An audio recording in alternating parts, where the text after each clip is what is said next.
getting to work with the people that I work with, including the founders, including the teams, including the brands, getting to share in their success, even getting to share in their pain and difficulty. It's an incredible human experience. Their success is our success, and we don't see it the other way around. I think that that's really fun and motivating, and watching them be successful and getting to the finish line is just incredible. And we love being on that journey with them.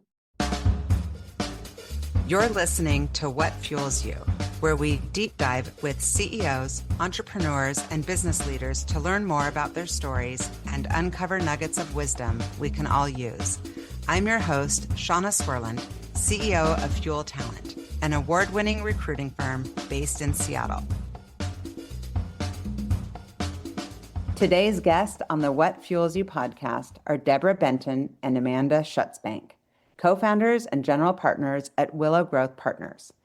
Willow is an emerging growth fund providing early capital to entrepreneurs building next-generation, values-led consumer brands. They typically lead the first institutional round for companies generating $1 to $5 million in revenue, applying a disciplined approach to valuation, capitalization, and scaling for long-term success. Deb brings deep operating experience, having served as president and COO of Nasty Gal, COO of Shoe Dazzle, and EVP of Inside Sales and Operations at Teleflora. She later launched and ran a family office investment vehicle focused on seed stage consumer brands before founding Willow. Amanda began her career in investment banking at Bank of America, Merrill Lynch, advising technology companies on IPOs and strategic transactions. She went on to invest in consumer at Amplify and Primary Venture Partners, where she became known for building strong founder support networks. She was also part of the founding team and vice president of marketing at the consumer hardware company Karma. Together, they built Willow with a founder-first ethos, partnering with entrepreneurs at their most critical stage of growth.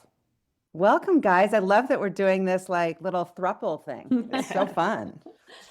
Thank you so much for having us. We're so excited. We were talking about this yesterday at our meeting. So that makes me happy. You guys are the best. I feel like if I was in LA with you, I would see you all the time and I would come to all of your events, and I just love everything about what you're building. So I'm excited to have both of you.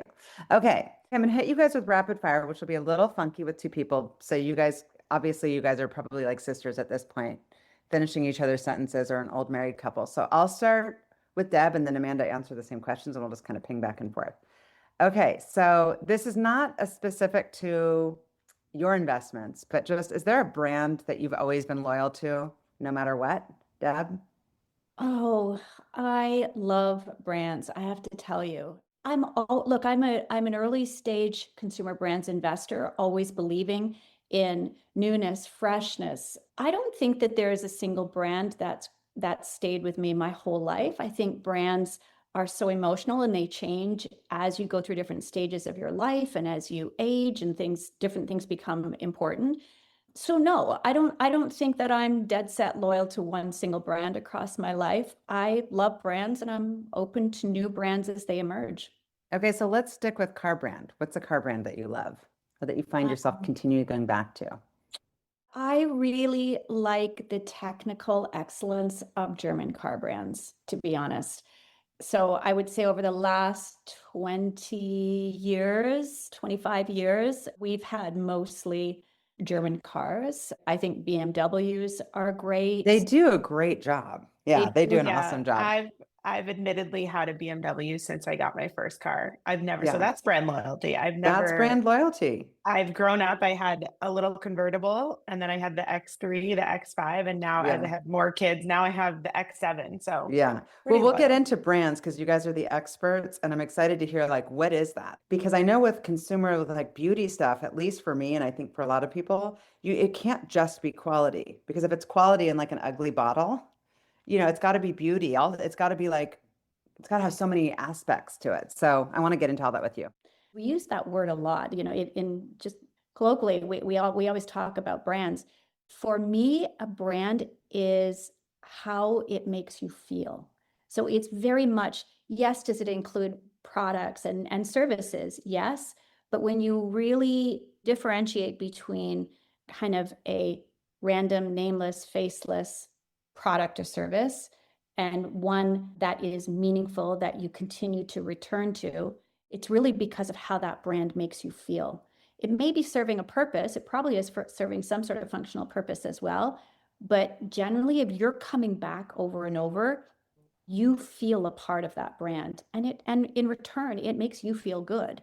Yeah, and it's a relationship. And what do you think on that? What do you think is the best entry point to get you to that brand? Like, for example, I'm on my dining room table right now, and there's all my packages just came in. And I'm looking at these nutrition bars called Jacob. And I discovered them on Instagram. But then I was in a spa and they were at the checkout. And the spa had curated other brands that I was like, oh, they must have a good buyer that really knows good brands. So then I was like, oh, it's validation. So then I was like, went and bought it. So both of those areas are great to get to me at least. How do you find people discover brands that seem like they're the stickiest or the most trustworthy? I think exactly what you said. Word of mouth, influencers that you respect, friends and family. You know, when Amanda had her first daughter and we were looking at Coterie, I think she was introduced to Coterie through a Facebook moms page, you know, probably saw it multiple ways, maybe through an influencer, but then there was this big Facebook moms page and maybe some of them were using it. I think word of mouth and referrals and reviews are incredibly powerful, especially from trusted sources. 100%. I think it's all about community. Does that brand have a community behind it? And it could be any kind of community, just a group of people that fall in love with it, that talk to each other. And that's why, I mean, I invest a lot behind this Gen Alpha movement, which is a crazy generation, and we can have a whole podcast about them. But it's really targeting the millennial mom who's a bit psychotic as well and has FOMO in everything she does and grew up on Instagram. I'm so glad I missed that era where it's like, because I remember I was raising Max and Jordan in New York, and I had friends who would be like, well, I've got the butt warmer, you know, wipes, and I've got the thing that I heat up the bottle. And I'm like, well, I want to just be able to be in Central Park. I won't have my butt warmer and whatever, the wipe warmer, and I won't have the bottle warmer. And I was more here you go. I was much more low key. I was neurotic about other things, but I would have just been, I could see myself going a little crazy if that was my generation. Yeah, we grew up with everything was branded. Our mattress was branded, right? Oh, Casper came out. We had to have the Casper mattress. So I think that's just the mindset of the millennial mom, and it trickles down to this Gen Alpha movement of everything in your life has to have a brand and a meaning behind it. So that's obviously a great community to go after, and many of our brands do, but they talk to each other, right? Or the teenagers. I have a 19 and 15, almost 16-year-old daughter. And I mean, their whatever it's called, their regimen, they're like, Mom, I can't believe you didn't take your makeup off. I mean, I'm like, they have a full system. They wear the bonnet to bed and the thing, and it's a whole, and I'm seeing it with friends who have little girls who are like 10, 11. It's really nuts. It's perfect for where you guys are because you've got a lot of audience. We can go 7 to 85. It's true. It's true. Okay. This is also outside of your investments. Is there a product that you are just like really into right now? Because I'm the kind of person, when I get a product, I share it with everyone and I tell everyone about it. Do you find yourself talking about any products right now outside of your investments? What if they're inside of our investment? Yeah, I think that's most of what we talk about. Look behind Amanda. Like, we fall in love with our brands. I want to hear, well, I don't want you to have any favorite children inside. I know. I feel bad. Honestly, they're all kind of favorite children. I would say, remarkably, I probably use all of our brands on a daily, if not weekly basis. Ooh, I love that. In some capacity, which is it's crazy to say that. But I think 90%, if not higher, I use in my daily life. So talk to me. We're not just saying that. I do too. I use your brands too. I was just trying to not put you on the spot. Well, I don't want to say this one, but not that one, you know? Yeah. I mean, we invest in what we know. So, you know, that's kind of the through line, but you can see behind me if people are watching the video, but we have Coterie diapers. So I still have little kids in diapers, parallel multivitamins that I use every single day. Good old mac and cheese. We have Dojo, which is a really fun new brand that we invested in kind of the kids' personal care bath time space. Jesse and Ben's fries. We eat frozen French fries on a weekly basis. I know Deb does as well. She probably eats a bag herself. Day hair care is shampoo, conditioner. And my kids think I'm so cool with the day. Yeah. But I it's love easy. that. It's easy to see. We invest in a lot of consumables, so it's things that you can use every single day, high repeat purchase, and so that those become our favorite brands. It's just easy for that to happen. Goodles. I just had Goodles for dinner last night. I mean, my pantry is stocked with that. Wise Beauty, Molly Sims Wise Beauty. I don't know. Oh, I sent you some product. Yes, I'm obsessed. Yeah, like What's so funny is that the eye patches yeah. are, I've tried so many different ones and these are my favorites, but also I don't know if it's trending right now because I'm not on TikTok, but I feel like I'm seeing people wear them out in public. It's No, been a it's Like become kind statement. of trendy. I was Yeah. just in Miami and girls were sitting by the pool with eye patches on. It was No. so funny. Okay, so for both of you, I'm guessing this might be different or the same. You complement one another, I don't know. But starting with Amanda, I guess, are you early bird or night owl? We're both kind of early bird, but I'm extra early bird. I wake up at 4:45 every morning, Oh, which they. is crazy. Oh, I don't know, it was a new life hack. Once I had my third kid, I realized I had very little time to myself. And so the 5:30 to 6:30 a.m. hour is just mine. And I live by that and it works for me, but it's a little psychotic. 4:45. So what time do you go to bed? I try for 9:30 or 10, but Yeah, not always okay. successful. Are you doing that whole like I'm in a lot of like CEO groups where everybody's sharing kind of life hacks and a lot of people believe in what you're talking about and they do the whole like journaling and stretching and I whatever. work out. I don't journal, but I work out. I do. That's impressive. Yeah.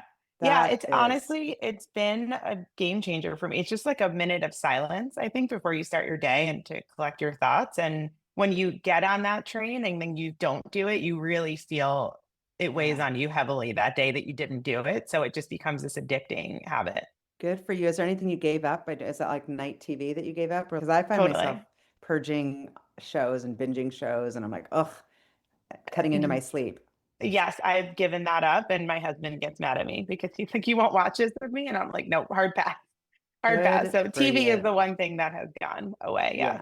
And what about for you, Deb? You're early, but not quite this early. Yeah, definitely not that early. Amanda is a superwoman. I could not do 4:45.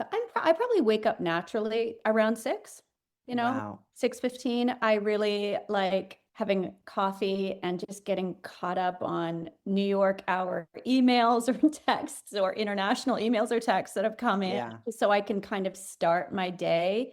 Like I would say my day probably starts officially around 8 work-wise, but I can start with a clean slate. Like I'm kind of maniacal about inbox zero. I don't like emails or to-dos hanging over. So I'll try as much as I can to zero that out. Not always successful, but I like starting the day kind of super fresh.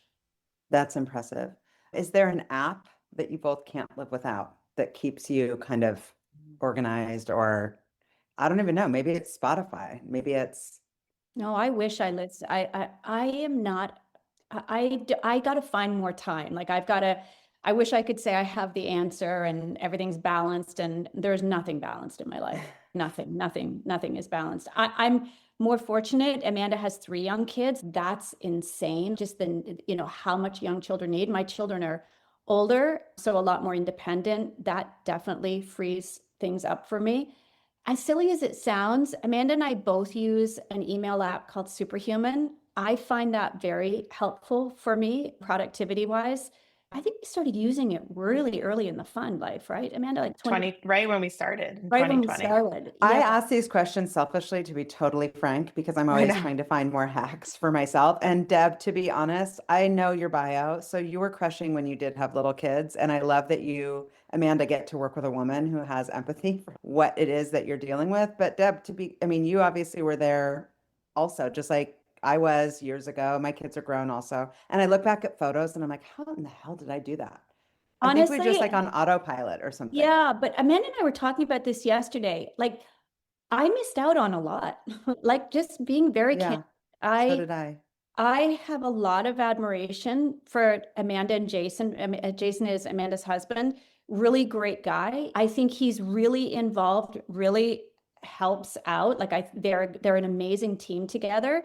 Candidly, I didn't have that and I missed out on a lot. And I, Hmm. look back then, I'm 20 years older than Amanda, so it was definitely a different time. I would I do it again? It's like I have no regrets. I never go back and say I regret, because you're kind of, you live according to the times. And But you can position it however you want, because in your head, you can also say, I was setting a good example for my children.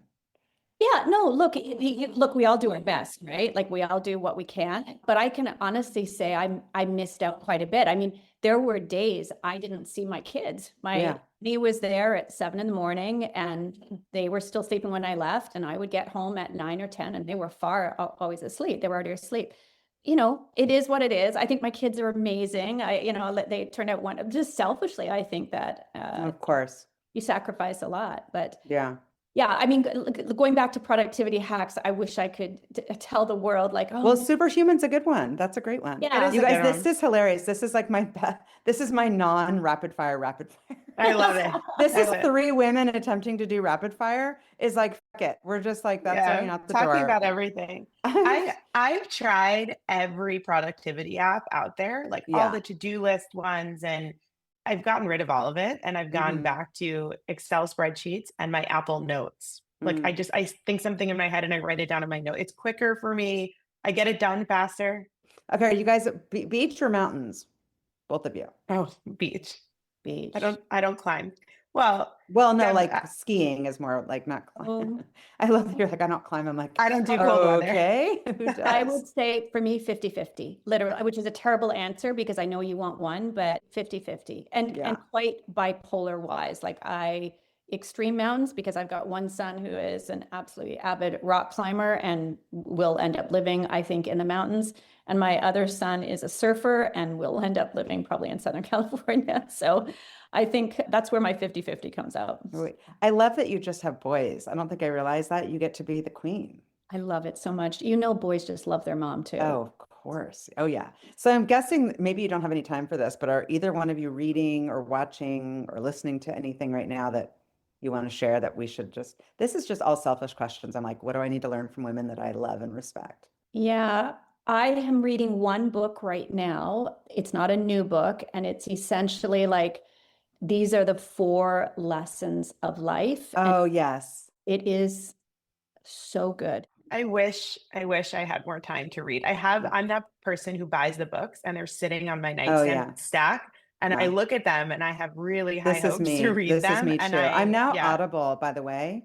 And then I try to do that if I want to go on a long walk. And then people are pissed if they're like, I'm going to walk. I'm like, if I wear my headphones, I'm going to listen to my book. I'm kidding. I know. I need to get into that for driving, like driving in a car and just listening to that instead. Yes. Okay, Amanda, what are 3 words you would just use to describe Deb? Hardworking, determined, and charismatic. Oh, those are good ones. How about you, Deb? Same thing. Oh my goodness. Smart, incredibly productive, and kind. Oh, love it. Okay, guys, I love that. That's like a 20-minute rapid fire. We're crushing. This is great. We haven't even gotten to our childhoods yet. I want to learn everything. Like, Deb, I know you grew up in Ontario. I can't hear it. That's usually I can hear a little bit of something. Oh, yeah. A lot of people can still pick it up. I've been in the States now for 30 years, so a long time. I actually was born in Africa, in Malawi. My parents are British, but moved when I was very young to Winnipeg, Manitoba in Canada. Was there until I was 10 and then moved to Ontario. And so you were in Winnipeg. I was in Winnipeg. Yeah. Very formative years in 10 feet of snow and like unbelievably cold prairie. Wow. And what kind of were your parents into? Like, what was your childhood like? I would say pretty typical. Both my parents were teachers, so we were very much dictated by the education calendar, I would say.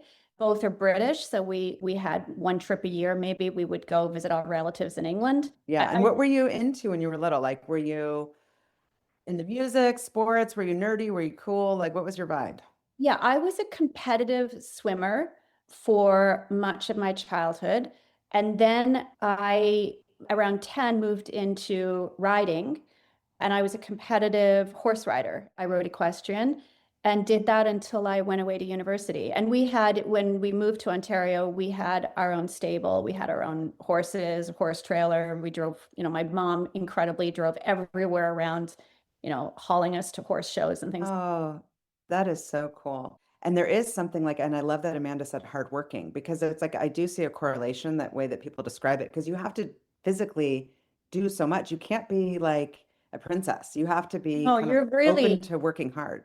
Yeah, I mean, you're mucking out stalls. Like we had our own horses, so you're up at 5:30 before school, feeding them, turning them out, grooming them, and you come home and that's all you do is take care of them as well. They need to be exercised. It's a massive commitment. I think you just learn early on extreme responsibility because you have these huge animals that need you multiple times a day.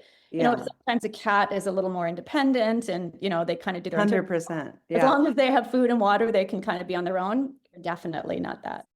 What were some of the things that you valued? Was it like, because I've had so many people on the podcast and some people like, oh, I wanted to get as far away from my whatever, or I met this one person and I was like, if I could just be like that woman. Did you have anybody that you were like, that's where I'm trying to go? I mean, without a doubt, my parents were my greatest role models, without a doubt, like Oh, in I love in that. every single way, every single way. They are incredible people. They both were professionals. They both have advanced degrees. And ironically both ended up retiring as superintendents of education, responsible for, multi-million dollar budgets. And, my mom now is 84 years old. Like she was an OG, like an absolute OG. That's And so cool. yeah, she did it with just such modesty and such grace. I didn't know any different growing up. And I look back now and I'm like, oh man, like that was like Yeah. she was, relatively speaking, she was way more successful, Way ahead of her time. way ahead. That's so cool. I love that. And those were your influences. And Amanda, you said, I can't deal with the cold. I'm guessing you had to get the hell out of New York. I know you grew up there. Did you grow up? Where in New York did you grow up? I grew up in the suburbs on Long Island in New Yeah. York. And what were you kind of into when you were younger? How did that upbringing shape kind of who you are now? Yeah, I had a kind of traditional New York suburb upbringing, public school, down the street, close community, ride your bike to your friend's house. It's interesting. My generation was the first, like, I remember getting a dial-up computer and getting AOL and getting my screen name. And that was right on the cusp of middle school starting for me. So, as you can imagine, that's all of a sudden you're on a computer when you get home and there's chat rooms and you're writing. I remember I used to write on my away message like who my best friends were. So I very much grew up in the like, oh, what is the internet and how are we going to use it for good and bad? But it was slow and messy back then, and it wasn't in your pocket like we have it today. So it's nice. Yeah. I can remember my childhood riding my bike with no cell phone in my pocket, and then kind of later high school years getting that. Remember that Nokia phone with the snake game? I Of was master course. at that. So I lived both, which was a very interesting perspective for me. But I would say I was hyper competitive growing up. I think if you asked my middle school peers, they would agree that I'm doing exactly what I'm supposed to be doing. I think I won an award of like most likely to be successful just because I was just raw competitive Yeah. nature, both academically and athletically. I've always played competitive sports. I played every season, soccer, basketball, volleyball, softball, was captain of the team, just like your typical overachiever. And I can be self-aware enough to say Fear that, of failure or like yeah, love to win? both. I think both. Both. And do you have Yeah. siblings who were like shaping kind of like, I want to be like my older sister, or you were setting the bar? My dad was like me most in my family, and he was an entrepreneur that owned multiple businesses and worked incredibly hard. Also woke up at like 5 in the morning and just started his day like that. So Oh, very much mirrored him. I did have an older brother who was 6 years older than me. And I think my sports competitive side came from that because he tried to you, play basketball with me and yeah. I would You're like, it's obviously out of lose, necessity. but Yeah. I didn't want to lose. So it just kept the fire going a bit. Yeah. Well, you obviously were crushing it back then. I mean, going to Wharton, as a mom who's got two kids in college and one that's about to apply, I'm like, these schools now, back then it was a slightly different situation, but it is so hard. And that is like the school. So very impressive. You obviously excelled a lot in high school. Was pedigree and kind of that track something that was important to you? Because I can say, as somebody who lives on the West Coast now, but lived for many years in New York, that is such a focus more on the East Coast, like where you go to school and it's talked about, and then where your kids go to school. Was that something that you valued, or were you just, no, I'm going to kick ass and go where I go? I feel like I was always thinking 10 steps ahead. I wanted to do business school. Okay, I looked at the underground business schools. Which ones did I want to go to? I did early decision at Wharton and luckily got in. But you're right, there were 512 some odd kids in my graduating class. So it was small. But yeah, I just always set goals for myself and worked really hard towards those goals. That was just kind That's of in my impressive. blood. And I worry with my three kids, I can see that DNA in some parts of them and some of the other ones. I'm like, I'm a little worried, but it's Yeah, okay. Like not everyone can be like that, but I was very self-motivating and no one had to ever tell me to do my homework or tell me to do things. And I can only hope that my kids will have even an ounce of that in them. and Deb, you went on to business school too, and so you started out in consulting and then switched and started working more in e-commerce. I did. Yeah, I came out of business school and typical to any business school, you either really take the consulting route or banking route. Ironically, I was terrible at finance. I hated it. And it's ironic where I ended up. So I did a few years of consulting and then followed one of our clients into the Ah, operating world and spent most of my career, 15 plus years in the operating world, early stage operating world. And I loved it. I would say to define myself, I'm an operator at heart. I'm happiest when I'm operating, working with our portfolio companies, working with the founders, solving problems, strategy, putting things in place. That's where I'm most at home, I would say. yeah. Well, you didn't just like kind of work in those areas. You crushed it. I mean, major leadership roles at Teleflora, Shoe Dazzle, Nasty Gal, during really an interesting time, I feel like, in e-commerce.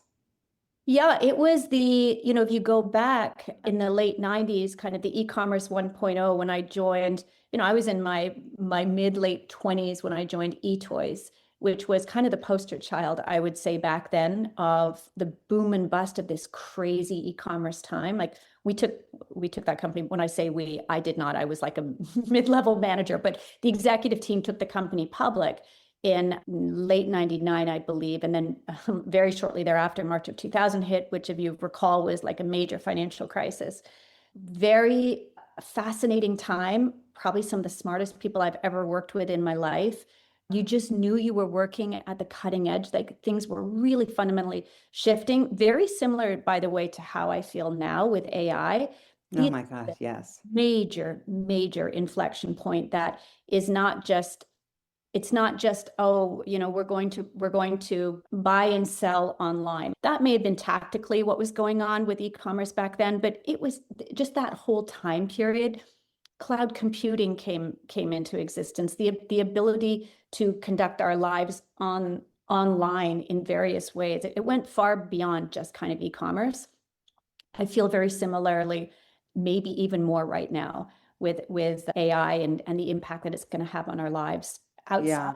outside of what we do. Oh, I'm living it all day, every day. I mean, it's nuts that all these companies and we're doing a lot of work in AI ourselves. And yeah, it's crazy. So Amanda, same thing, like, yeah, my coming out of Wharton, it's for sure. You're like, I'm going investment banking. That's just kind of the path. And when I was working in New York, placing a lot of people into finance, there was like the 2-year analyst training program, and then you go off and get an MBA, and you got to be right in there working on high profile transactions, IPOs. I didn't even know this about you until the research for the podcast, that you got to be alongside kind of the LinkedIn IPO.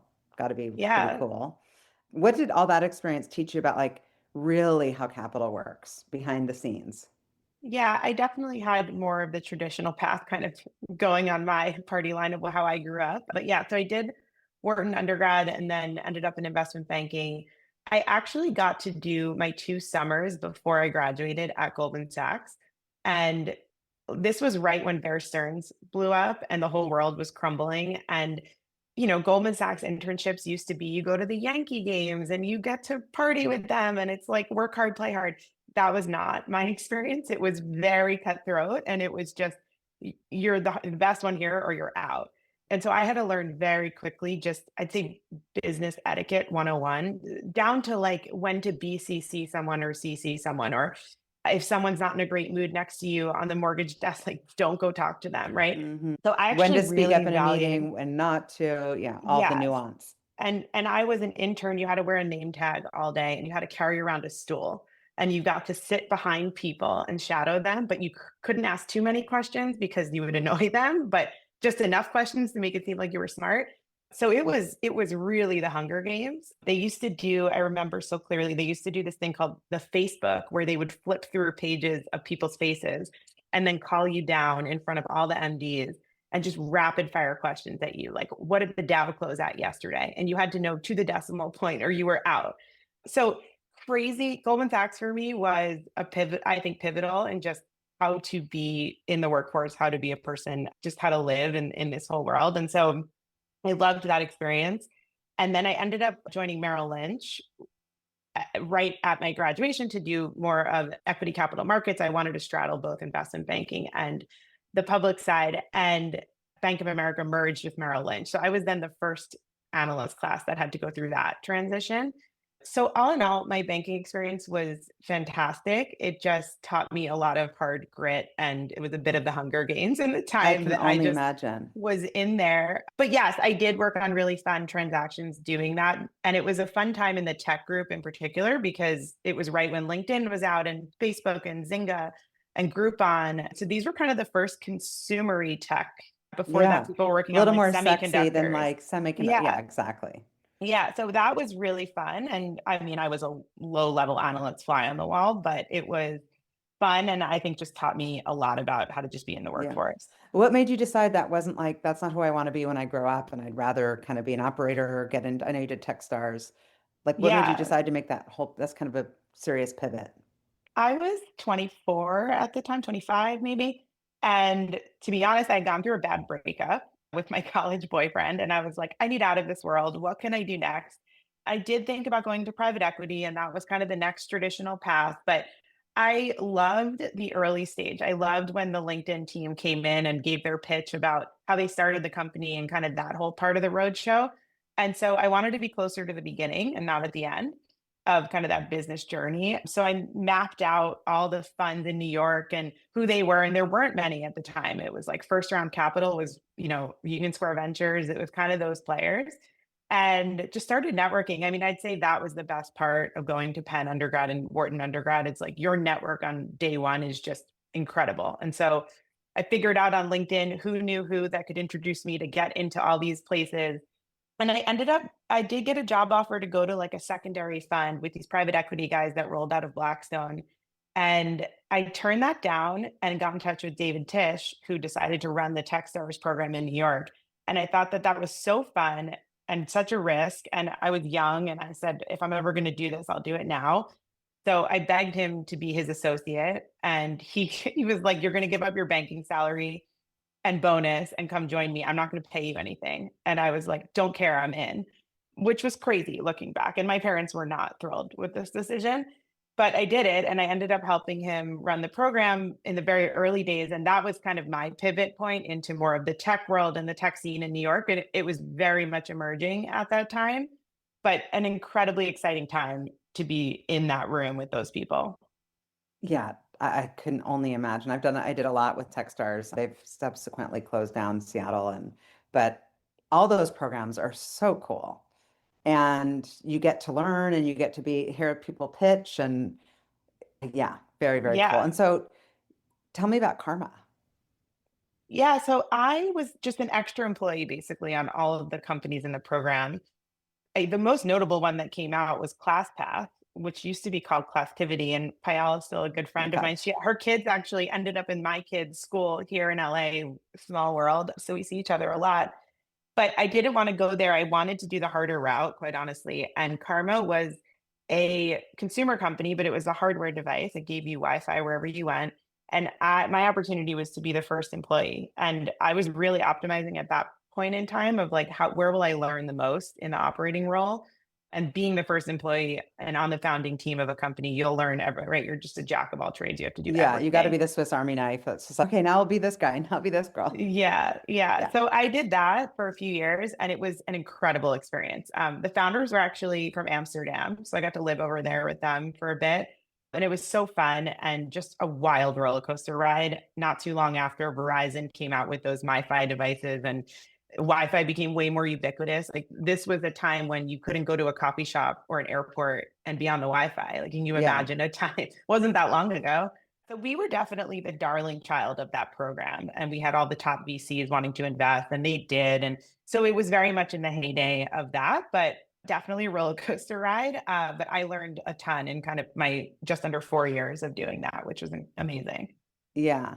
Well, you've both got this like founder and operating role experience. I mean, as far as just from so many different perspectives, I'm super curious, like overall, what your kind of core lessons were. It sounds like both of you have been very thoughtful and kind of intentional with your careers. Well, I would definitely not say that about me. I get asked that a lot because people look at what I've done and my career path and they're like, wow, you were so thoughtful. 100% not.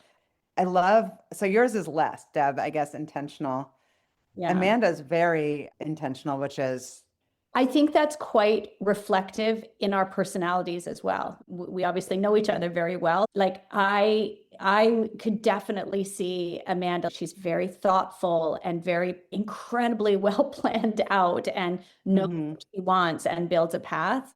I'm so curious how you guys have been able to blend those two personality types. I thank my lucky stars. Like when Amanda and I got together, we knew each other, but not that well. Like there's not that many women in investing. And at the time, I had come out of my operating career probably like around 2014 and started investing just off my own balance sheet. So I was doing a bunch of angel investing. Amanda was at a local fund here in LA, and there's I don't know, like 5 women maybe in at the time in Los Angeles that was actually investing. And I was friends with the fellow who Amanda worked for at the fund that she was at. And he told me she was coming from New York because she and her husband were moving from New York. And he was like, oh, Amanda's joining. And the underlying current was, oh, a woman is joining and you need to come meet her because you're a woman. That was fundamentally like what the message was, although he wasn't quite as obtuse about it.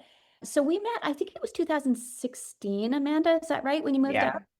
And you're like, thank you very much. I think I'll pluck her for me. Yeah. Well, it took a few years because I I'm was teasing. definitely not decided to go raise a fund at the time. Yeah. But so we knew each other and we had done we were definitely in each other's orbit and we had done a couple of deals together. Because I was doing angel investing and Amanda was investing out of the fund. And so there was a couple of deals that we had worked on together. So yeah, when I had been investing, I'd come up with, all the mistakes I'd made in operating, how I wanted to be able to get into the investing side and support these founders and just do it in a way that I thought could really help consumer brands be successful because they had not been. I mean, you've seen a lot, I'm sure, from your end, just blow ups of really beautiful brands that if they had been capitalized correctly, had the right board, were on the right path to support how a brand specifically should scale and exit, they wouldn't have been horrible blowups. And in that whole time period, and we're still going to continue to see, the fallout from mishandling, I think, the investment and scaling of these brands over the next few years.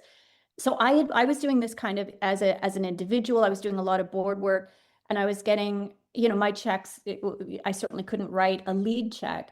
I was having quite a bit of success at that, and I'm thinking, gosh, there's no institutional fund that can write that first check. And that's why you saw a lot of these tech VC that were dabbling in consumer coming in and writing those first checks. And honestly, really not doing them service, like not doing well by them.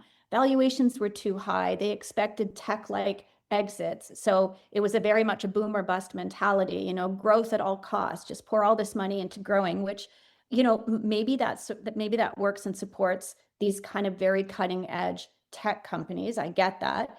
It does not work for consumer brands. Interesting. I'm curious from Amanda because Deb, you were like, okay, so I'm doing this angel investing and I want to figure this out. And there's, a handful of us women in this area. But Amanda, it sounds like you had a kind of existing role that was kind of growing and going relatively well. How did you decide to kind of take a flyer on Deb, or what made you decide I want this again, like Techstars, like a little more high risk, it sounds like? opportunity? Yeah. Like, how did you decide this makes sense? And what'd your parents say? Yeah. Another one was like, what are you doing? No. So I spent time at two funds after building that company and was investing, as Deb mentioned, in these software focused consumer funds. They had a consumer lens to them.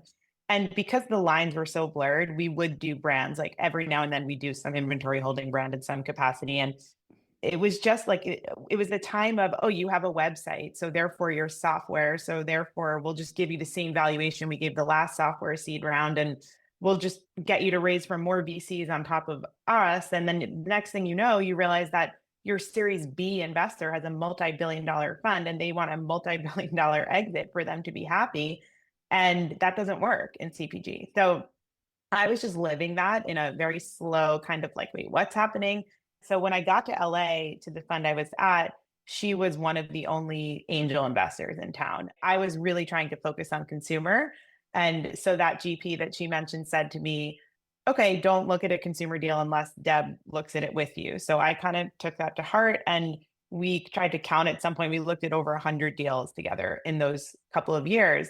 And we did do some together. So we had co-invested, me out of the fund and her personally, in some of them. And it was just one of them in particular had raised from me and then two more VCs on top of me. And it was just totally wrong. It was just totally wrong. And so it started to frustrate me. And I remember we were sitting in Malibu having a coffee meeting. And I was like, why don't you start a fund? I'm not the one who should be doing these deals. You should do these deals, but you need to write a bigger check. And she was like, I have a good life. I like my angel investing. I don't know. And I'm like, no, no, no, you should do this. You should do this.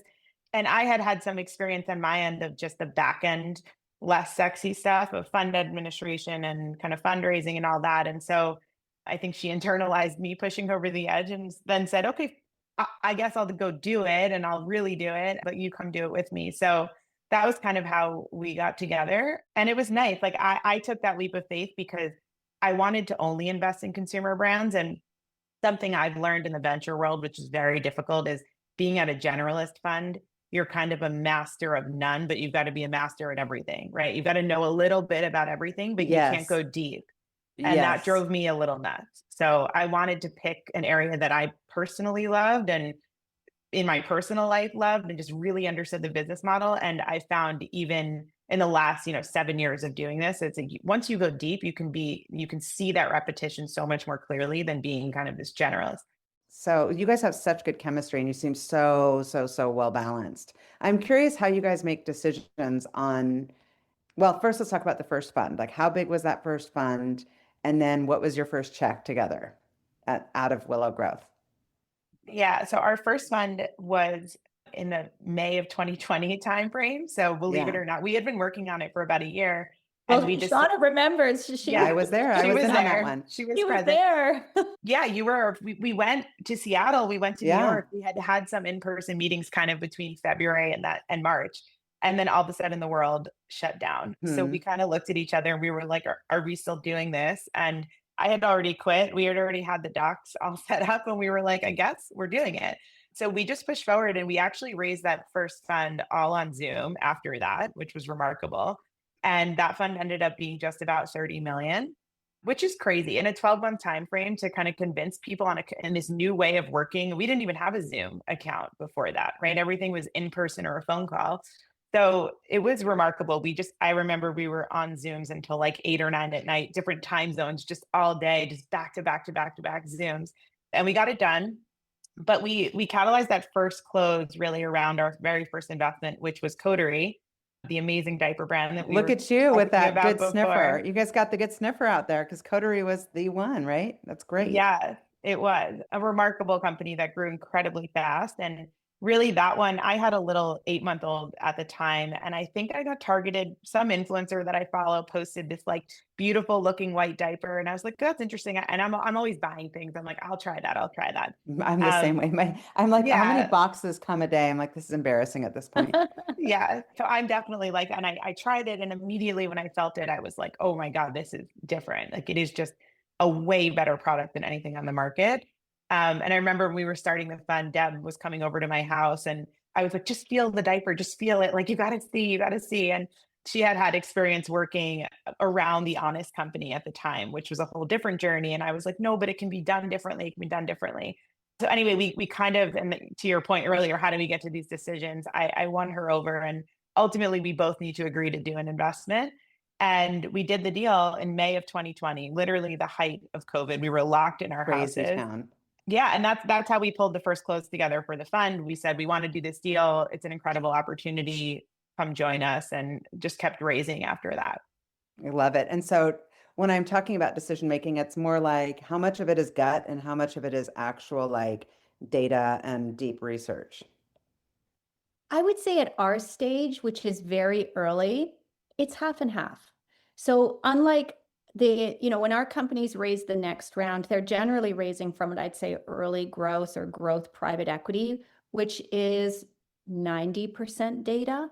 I would Yeah, because there's something to act, there's actual data that exists. Yeah, they probably have 3 to 5 years plus of historicals that they can go back and they can build a model and they can say they can do a forward projection of the next 3 to 5 years and where it's going to end Yeah. up. They can underwrite it to that. We definitely don't have that. But you Uh, could have data that's just, is this a proven team or are they a first-time oh, for sure. CEO or the Yeah, data of the total addressable market or where are absolutely. they are they the Yeah. first to market? Yeah, no, we do all of that. And we usually have, I would say, we usually have at least a year's worth of operating data. We say we don't do pre-launch or pre-revenue.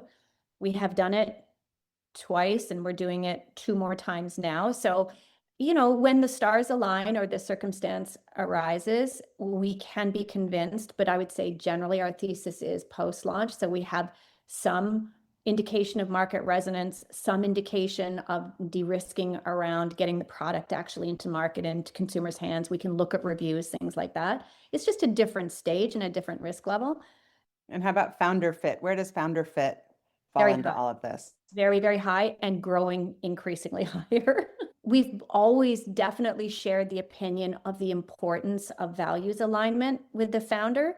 And I would say that we together are even more adamant going forward of that, just that person. And it's not even a right or wrong, it's just what's right for us. Can you share more, Deb or Amanda, on that? Like what are the values that you're talking about? Collaboration, communication, and transparency. For me, and there's table stakes of ethical behavior Of and course. and That's the bar, the low bar. Yeah. Okay, you're like, let's start with good person. yeah, just we try as hard as we can. Just is this fundamentally a good person? I think for both Amanda and I, we're both incredibly collaborative, even with ourselves. Transparency, collaborate. Like we talk about anything and everything. That's so important. We want that with our founders. And look, not everyone is naturally like that. And Mhm. neither of us want to change people. I think it's just important for us. And I think we have been able to pattern recognize that generally for us leads to success, and not having that not only is probably, frustrating experience for us and probably for the founder as well. I just think it's a lower likelihood of success when Mhm. you don't have that. And what do you guys think makes a good pitch? Like, are there any pitches that you're like, this might be a great product, that this person doesn't have that like chutzpah, that's something that's like selling me on their conviction? And also along those lines, have you ever heard a pitch that maybe was kind of a shitty pitch, but turned out to be a good product that maybe you passed on? Yeah, often that's the case. Like, I don't think we get things that are super buttoned up across our plate. We're usually getting a deck that's kind of messy, a model that their brother made or their uncle made or something, right? Like, or a Chat QuickBooks GPT. export. Yeah. Yeah. We're not getting a super polished pitch, but we don't need that. I don't think that that's what we're looking for. We're looking for special products that really should exist, that are hyper differentiated, and brands that can build an emotional connection with the consumer. So you open this whole thing up with, what is a brand you can't live without? And we said our brands, that's what we want to invest behind. We want to invest behind brands that you wake up and you're like, oh, I couldn't live without this. Like, I need to have this in my daily life. So if we believe that that could exist, and oftentimes our job is really hard because we have to look for an opportunity today that might not be what it is today, but what could it be in 5 years from now? And we talk a lot about that. How does this singular product today, how does that brand build a platform that can sell multiple different products to that same consumer? And does that make sense? And so oftentimes we're investing way ahead of knowing what that will even look like, but we've got to kind of believe it in our gut and see the path to it being kind of this bigger platform play. And if they're talking to you, if you're talking to the founder and they're like, oh, I envision starting with this one category and then expanding out, are you like advising them on no, let's have proof of concept of this one product? And then are they looking for you for intros? Are they looking for you for everything, or also kind of informing the actual product market fit? I think all of the above and none of the above. It's very bespoke. It really depends on the founder themselves. You were asking earlier at what's not a good pitch. For me, especially in the first one or two conversations, I don't want to go through a deck with somebody. I want to get to know who they are. So I've probably already looked at the deck. I'm taking the call, which means I'm somewhat intrigued. So I kind of know the 101. I personally resonate with people. So I want to hear them talk. I want to get a sense of who they are. I want to get a sense of why are they doing this? We know it's going to be an incredibly difficult journey. We need to believe that they're doing it for what we think are the right reasons, that they're going to have the tenacity to kind of break through, because it is a brutally, brutally difficult journey. So I think that first call, and maybe even the second, is more, I just want to get to know you. I want to really understand What makes you tick? Yeah, what makes you tick? Some of the questions that you were asking us, like, where did you come from? Like, where did you grow up? What did you do? What drove you to do this? What are you passionate about? Why are you doing this? What problem are you solving? Why do you think you're the one to be able to do this? That to me is a more effective pitch. And look, I let people lead it if they're like, oh, we can just pull up the deck and go through it. Oh, I would not. You're so much sweeter than me. I'd be like, I don't need to see it. I've already seen it. Give me the Yeah. net. That's Yeah, yeah. it's hard because I think that some people are really nervous and they're just Yeah. comfortable kind of speaking off the fly. Yeah. So, I want to give them the benefit of the doubt, and it's really their time. It's really up to them to make the most effective use of the time. And their goal of that meeting is to get a second meeting. And if they think Yeah. that that's the most effective way that they can do it, then I definitely, that's fine. They should take the lead on that. It's just for me, what personally is most effective is just I really want to get to know. It tells so much about both of you that like what you care about is actually, okay, if we can get through this first round to a second round, we're talking about the long vision here. We're talking about actual solid relationships, not transacting. Yeah. And yeah. So when a founder is fundraising, are you coaching them along the way of like, how do you balance that? Our goal is to be as helpful as we can. We do very few deals, relatively speaking. We probably do maybe 1% of the deals that cross our desk. So Wow. the chances are you're already up, you're already swimming quite upstream that we're actually going to do this deal. To that end, I would like to help everyone, right? So it might be how you're thinking about this fundraise, like where you are at this stage. Maybe you should be open to doing it this way instead of this way. Maybe don't go and raise a price seed right now. Like maybe where you're at right now, a friends and family is a little bit looser, will probably be easier to raise. I want people to be successful. I really do. I don't have all the answers, trust me. I bet, but I have an opinion and I'm happy to give it to you, and take it or leave it. That's up to you. What is a typical day as far as if there's a pie chart? How much is looking at deals? How much is advising your portfolio companies? How much is making intros for them? How much is fundraising? I know you guys raised another fund. I think, Amanda, you jump in here as well. My guess is it's 50-50. 50% trying to do meet new deals, talk to new founders, get deals across the line. 50% of our time is on that. 50% is on portfolio support, board meetings, recruiting, helping those companies raise subsequent rounds, helping them exit. I think it's probably 50-50.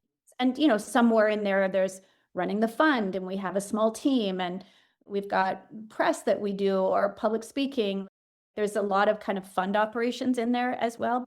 And on that note, for both of you, like where do you get more energy? Like what gives you the most kind of zhuzh in your day? I like both sides. I love It's both fun. sides. It's fun to have a new crush on something. Someone we My talk about favorite would that be all the using time. the product. Be like, Yeah. yes. Yeah. Let's It's just fun to do when we do a new deal and we're getting, excited about it, and we're going to partner with someone and we know it's going to be kind of a long journey, but an exciting one with them. That's definitely energizing for sure. Yeah. But we like both sides. It's fun being on the journey, and it's fun finding the one that you're going to be kind of like, you do kind of get married, right? It's Yeah, easier to get divorced than get out of your investor relationship. So finding that match is always a fun thing. it's Yeah. exhilarating. Yeah, it Yeah. definitely is. I think the way Amanda described is perfect. It's like having a new crush, right? Like it's I like, love it. ooh, like, oh, when are we talking next? What's happening? Yeah. So the market, obviously, when you guys started this, was very different than it is today. What feels healthier and what kind of now is like keeps you up at night that, you didn't think about in 2020 or 2021? I am thrilled that this idea of growth at all costs has absolutely gone. I think we're in a much more rational space of which we always were, we were always a proponent of. Like, we want to invest in these businesses. We want them to be around for a really long time. We are maniacally focused on margin profile, operating leverage, getting to profitability, cash flow positive, becoming cash wise independent as soon as possible without hindering growth. You raise money because you want to grow faster than you would if you didn't raise money. So we certainly are open to risk. Some of our companies will not be EBITDA positive or cash flow positive for a few years. That's okay, but the fundamentals have to be in place. That in 2020, it was still a little bit of hysteria going on, and the tech VCs were still playing kind of in our world, which did nobody any favors. That has changed. I do think that we've become a lot more rational. The pendulum's always swinging. I've been around long enough, like I've seen this, like the pendulum's always swinging. We may be a little bit too much we're still in a little bit in a freeze, like the IPO market is still frozen and then it trickles down. So if that's still frozen, we went through a period of pretty significant inflation. So that froze the market a little bit. Nobody was really wanted to borrow. The cost of capital was higher. There was, the growth PEs or the buyout, they weren't going to do deals because the cost of capital was so high. So they didn't want to lever up the balance sheet. And it kind of flows down because our ecosystem there needs to be oil in it. It needs to be working kind of from all sides. We're still a little bit frozen, but I would say on the good side, much more rational. And on the good side, there is a tremendous amount of innovation. A lot of it is being buoyed by AI.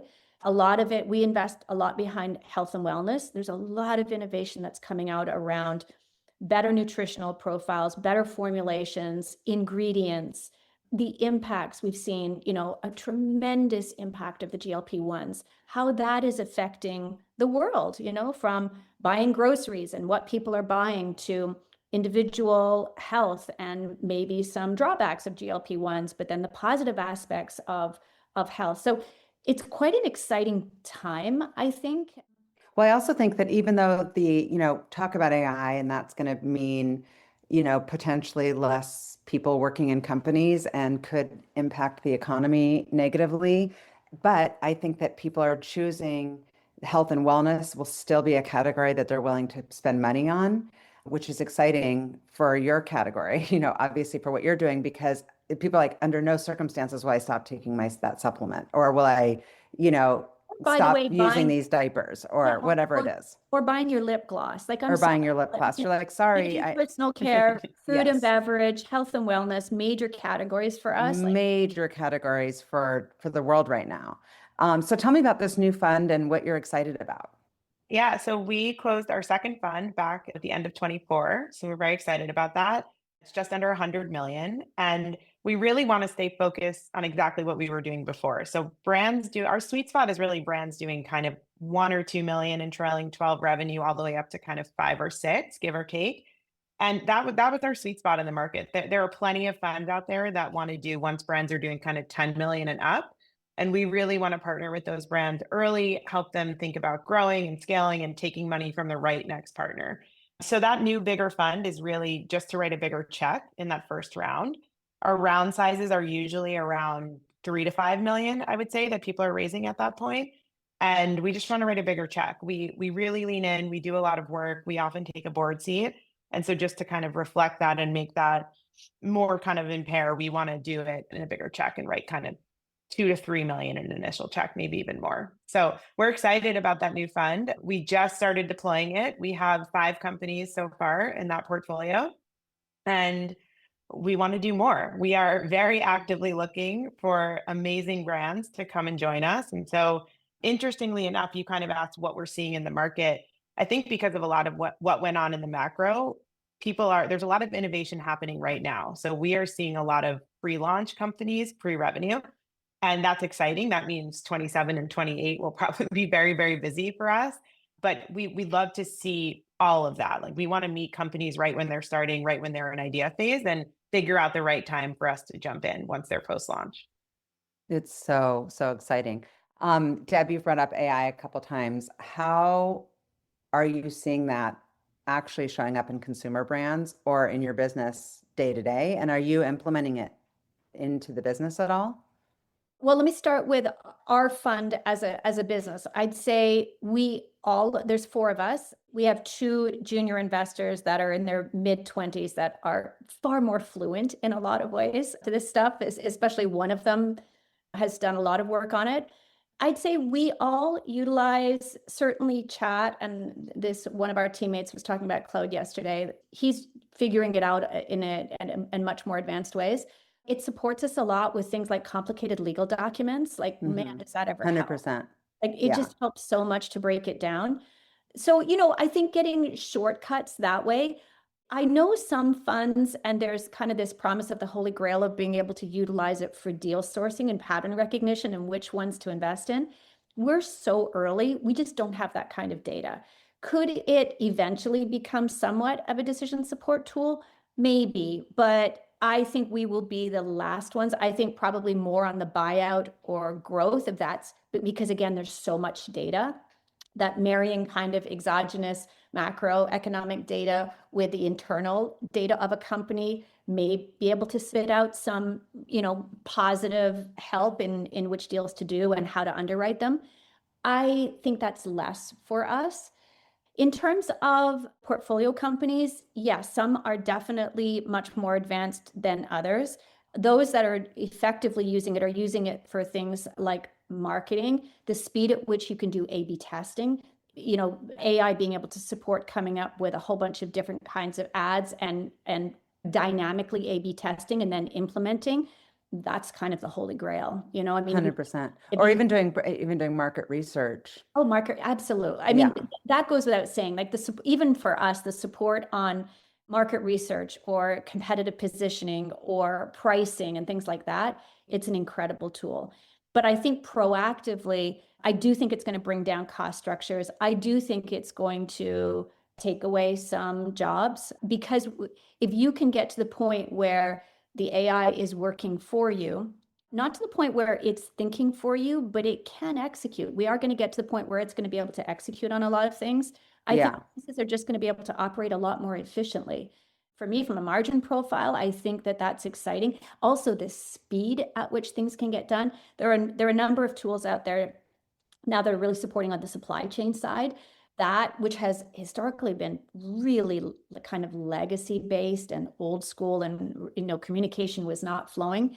I think that is going to radically change on the supply chain stuff. So that's all very exciting. But at the end of the day, I still want to buy my lip gloss.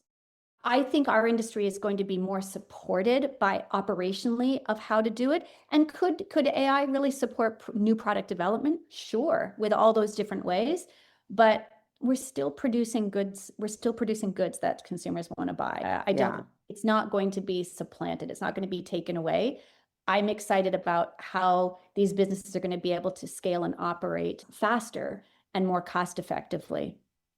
Yeah, and how you can kind of supercharge these founders, like how they can take their idea and make themselves into like superhumans using AI to just work faster and more efficiently. Yes, yes. I mean, one of our newest investments is that they're brilliant founders. Yeah, I can't wait to hear. Oh my goodness. And they're just on a runaway train right now. And their whole thing is, we want to get to 100 million with fewer than 12 full-time employees.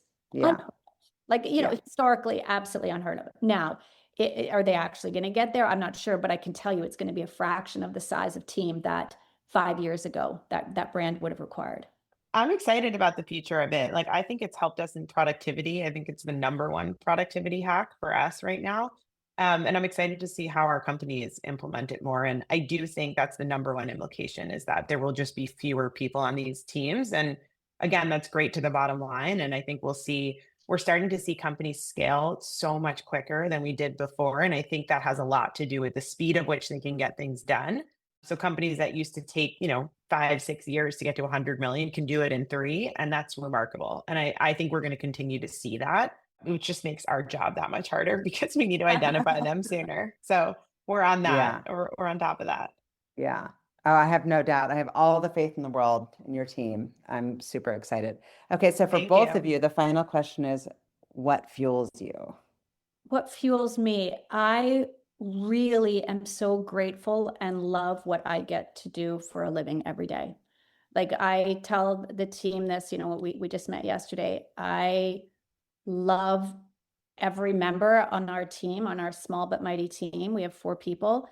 They're all incredible people. It's a gift and a joy to be able to work with such smart, kind, motivated, driven, funny people that share a lot of the important values that are important to me. I don't know a greater gift than that. Trust me, we have difficult days and what we do is really hard and there can be a lot of frustration, but I think getting to work with the people that I work with, including the founders, including the teams, including the brands, getting to share in their success, even getting to share in their pain and difficulty, it's an incredible human experience and one that I don't take for granted and I'm truly grateful for. Awesome. How about Yeah. you, Amanda? I mean, I would echo all of that. And I would add just we're so grateful and appreciative to be on the founders' journey with them. Like, we don't come in and pretend, some big private equity funds may come in and take over and put all their people in. We're very much on their journey, right? This is a company that they started. It's often their 4th child or 3rd child or whatever they want to call it. And we're just really honored to be able to be on that journey with them. And I think that fuels us every single day. Like, their success is our success. And we don't see it the other way around. And I think some funds do, where it's, the fund first, founder second. And I think that that's really fun and motivating. And watching them be successful and getting to the finish line is just incredible. And we love being on that journey with them. Love it. Well, any founder would be lucky to have you on the journey with them, on their board, rooting for them, cheerleading them. It's awesome to have both of you. Thank you. Thank you. Thank you for listening to the What Fuels You podcast. If you'd like to check out past episodes to hear from more business leaders, go to fueltalent.com/podcast. And if you have a minute, please leave a review and rating on your favorite podcast app, or share this episode with a friend or colleague. Please share any feedback or interview suggestions for other guests by sending a message to podcast@fueltalent.com. I'm Shauna Swerland, and thanks again for listening.